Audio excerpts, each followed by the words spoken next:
오늘장의 영업 비밀들 쏙쏙 파헤쳐볼 시간입니다. 오늘도 우리의 영업이사 박병주 이사님 만나볼게요. 이사님 안녕하세요. 반갑습니다.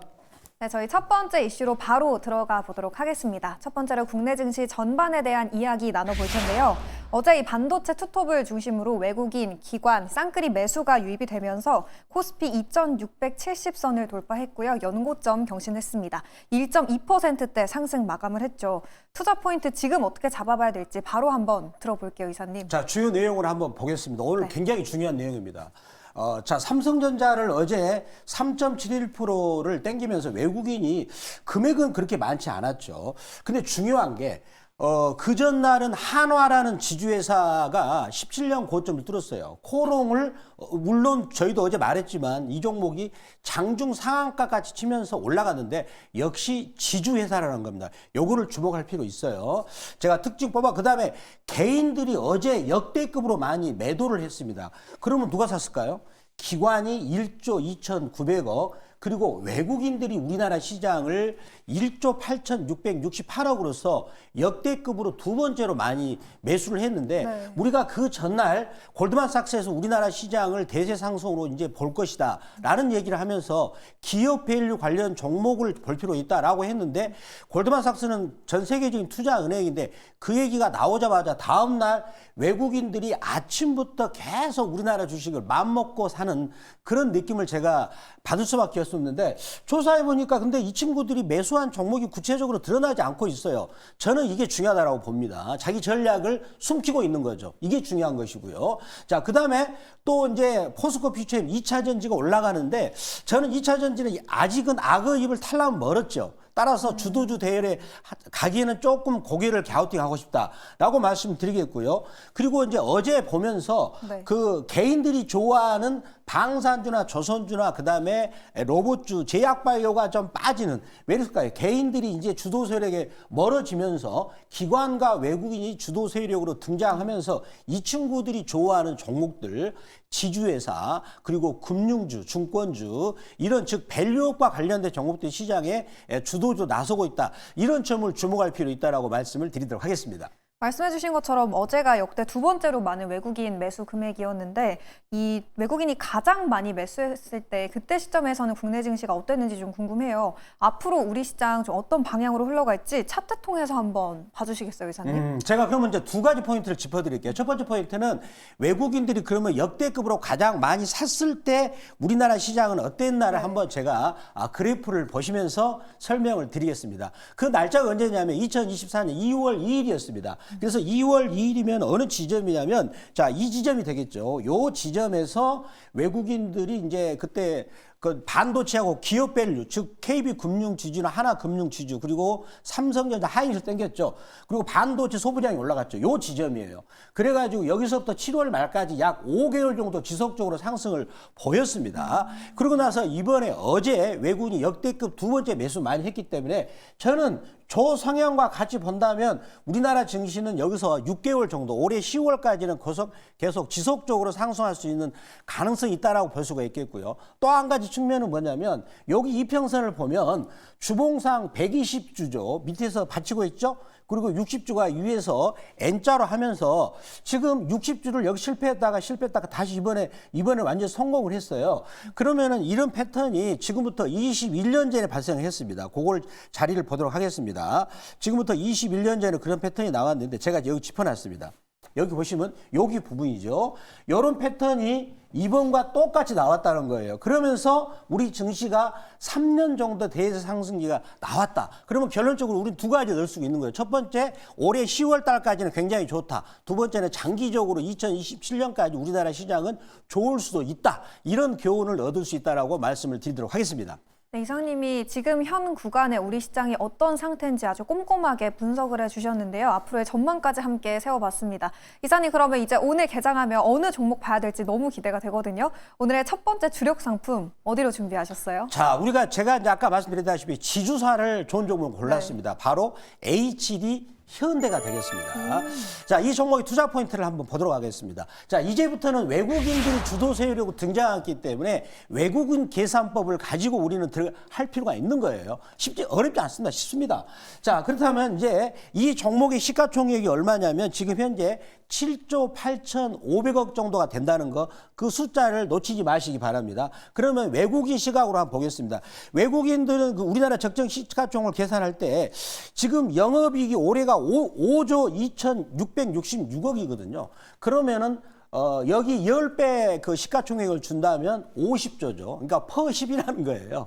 50조. 시가총액이 얼마? 지금 현재 7조 8천이니까 싸잖아요. 그러면 미국이 지금 퍼가 20배입니다. 그럼 시가총액이 얼마입니까? 와, 100조가 넘어가죠?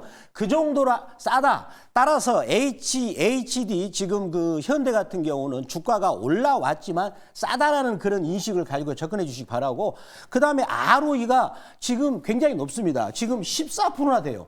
3에서 14까지 급격하게 증가하고 있습니다. 그렇다면 이런 지주 회사들은 외국인들은 놓치지 않을 것이다 라고 말씀을 드리도록 하겠고요. 자, 다음 투자 포인트를 보겠습니다. 네. 그러면 어떤 지주 회사인가를 본다면, 자, 주요 계열사가 HD 현대건설기계, 한국해지, 조선해양, 그리고 또 요거는 이제 계열사들이 하는 거죠. 선박건조, 해양프로, 엔진기계, 마린솔루션 사업 구조를 가지고 있다라고 볼 수 있다 말씀을 드리도록 하겠습니다. 이사님, 그럼 가격 전략도 바로 한번 들어볼까요?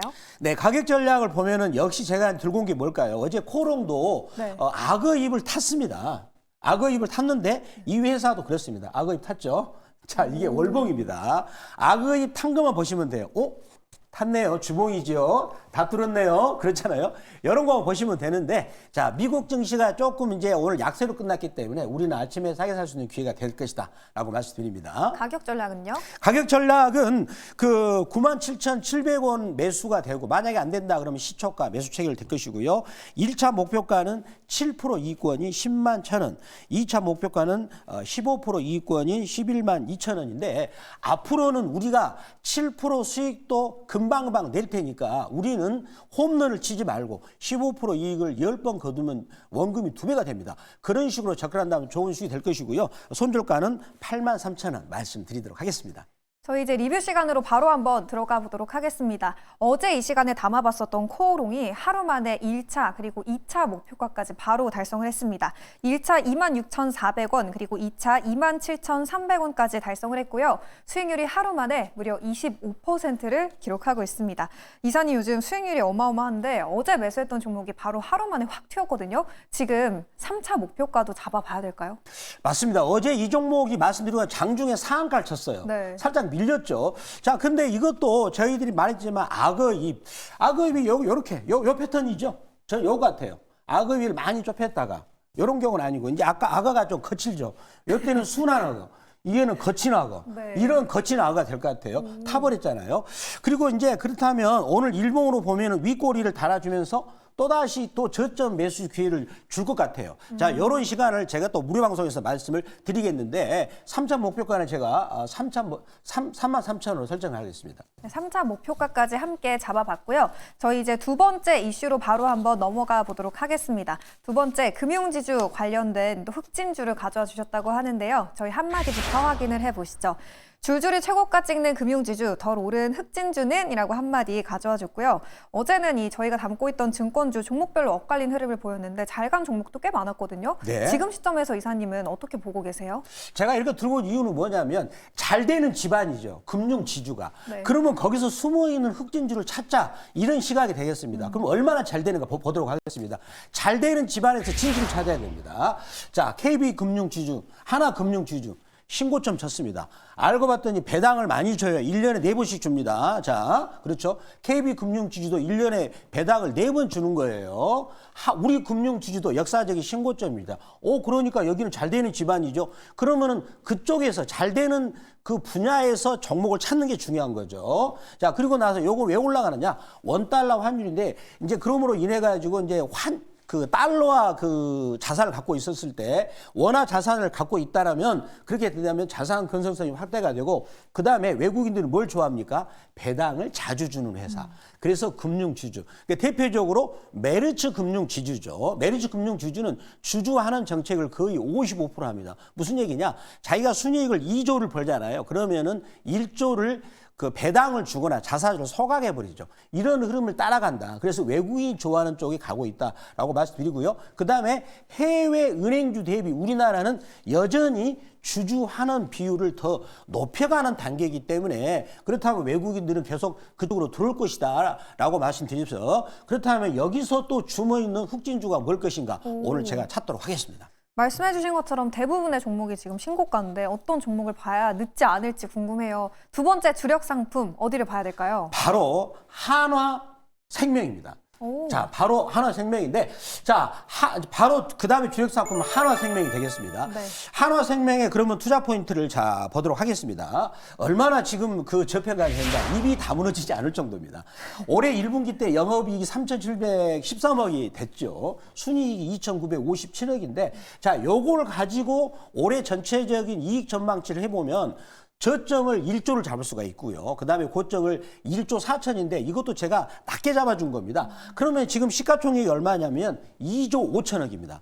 2조 5천억. 이걸 머릿속에 두세요. 자, 그렇다면 지금 외국인들이 우리나라 시장의 주도 세력이기 때문에 외국인 계산법으로 접근하겠습니다. 올해 영업이익이 1조에서 1조 4천억을 본다면 자, 순이익의 영업 10배니까 10조가 되겠죠. 네. 시가총액이 2조 5천.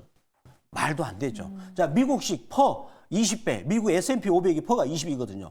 시가총액 20조인데 2조 5천 말이 안 됩니다. 이 정도로 싸요. 자, 그다음에 자본 총액이 13조 9,917억인데 요거는 무슨 얘기냐면 이 회사를 자산에서 부채를 떤 다음에 남은 순자산 가치예요. 청산 가치라고 할 수 있겠는데 그러면 이 회사를 차라리 청산해서 내가 받는 가치가 13조가 되는데 시가총액이 2조 5천이다.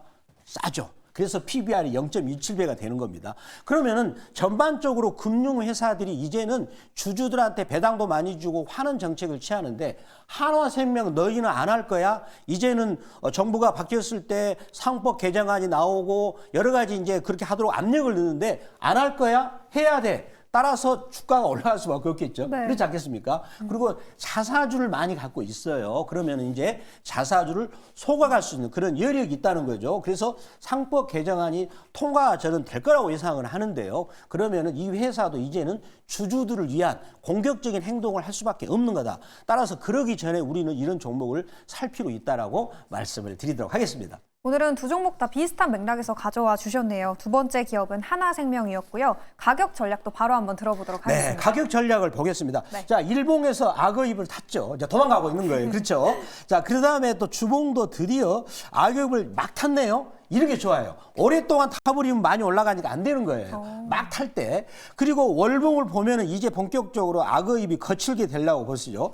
얼마나 다물었습니까? 악어입을. 얼마나 다물었어요. 이게 거칠게 타버리면 많이 올라가는 거예요. 많이 다물었잖아요. 오랫동안 다물기만 했죠. 네. 그러다가 이 회사도 다른 금융회사처럼 주주하는 정책이 나오면 주가가 거칠게 올라갈 수 있는 것을 준비하고 있다라고 말씀을 드리도록 하겠습니다. 매수가, 목표가, 손절가는 어떻게 잡아볼까요? 자, 그러면 일봉을 보면서 한번 매수가를 잡아보도록 하겠습니다.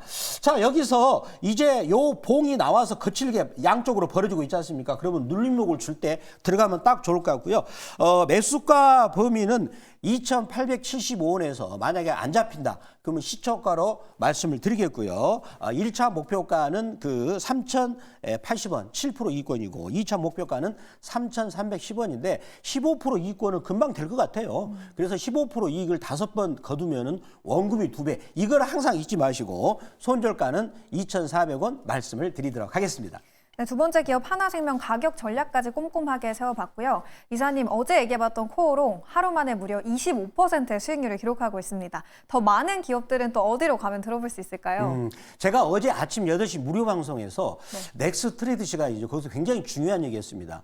제가 말씀드린 G2파워나 수산 인더스트리 이런 종목들이 아침에 가격이 한 7% 이상 떴을 때 일단은 이익 실현하시라고 했는데 적중됐고요. 그다음에 두산 에너빌리티도 어제 그런 말씀을 드렸습니다. 그리고 이제 그 코오롱도 말씀을 드렸죠. 그 시간 놓치지 마시기 바라고 역시 오늘 아침에 말씀드렸던 종목들을 말씀드리겠고요. 그리고 두산 에너필리티를 제가 2만 원대부터 계속 말씀드린 데가 있는데 MBN 골드 박병주 무료 주식 밴드입니다. 거기를 들어오시면 문자처럼 종목 가격까지 받을 수가 있습니다. 거기 들어오시는 방법은 네이버 검색창 N 들어가셔가지고 MBN 골드 박병주 무료 주식 밴드라고 검색하셔서 글자 같으시면 터치하시면 바로 가입이 되셔가지고 종목을 받을 수가 있다 말씀드립니다. 오늘장 엔비디아의 실적 발표를 소화하면서 또 어떤 시장 흐름이 전개될지 궁금한데요. 남은 하루도 매일경제TV와 함께 성공투자 전략 세워보시기 바라겠습니다. 저희는 내일 아침 6시에 다시 돌아올게요. 오늘도 함께해 주신 여러분 고맙습니다.